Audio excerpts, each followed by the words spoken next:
میرے نبی سے پوچھا گیا قیامت کب آئے گی، قیامت کب آئے گی؟ میں نے ابھی تھوڑا نقشہ بتایا، آپ نے کہا اللہ کو پتہ ہے۔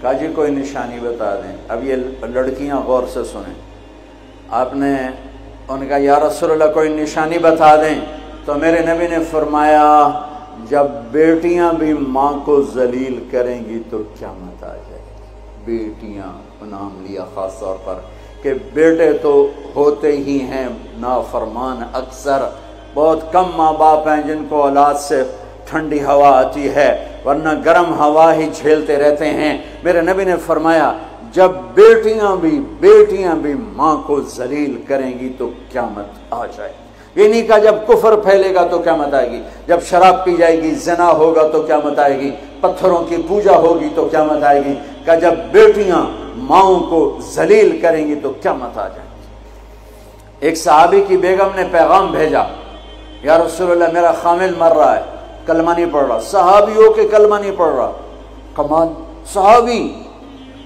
اب بھاگ کے گئے، ہم نے کہا بیٹا کلمہ پڑھ، پڑھوانے والے نبی، پڑھنے والا صحابی۔ کہا جی پڑھا نہیں جاتا، بول رہا ہے کلمہ نہیں پڑھا جا رہا۔ ہم نے کہا کیا ہو؟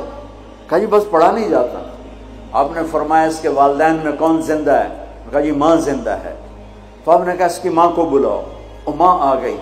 آپ نے فرمایا علقمہ کی ماں تو بیٹے سے ناراض تو نہیں؟ سننا بچوں، غور سے سننا، یہ بچیاں بھی غور سے سنو۔ کہا جی میں ناراض ہوں۔ کہا تجھے کیا ناراضگی ہے؟ ہائے، کہ یا رسول اللہ مجھے اس کے دین کا کوئی گلہ نہیں ہے، بہت نیک بچہ ہے، راتوں کو اٹھ کے تہجد پڑھتا ہے، نفلوں میں کھڑے ہو کے قرآن پڑھتا ہے، دن میں روزے رکھتا ہے، لیکن بس مجھ سے جب بولتا ہے تو بدتمیز ہو کے بولتا ہے، میرا دل چیر کے رکھ دیتا ہے جب مجھ سے بات کرتا ہے، بس مجھے اس کا دکھ درد ہے۔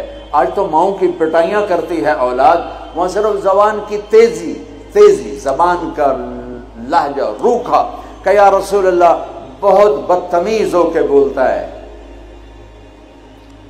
آپ نے فرمایا معاف کرو گی؟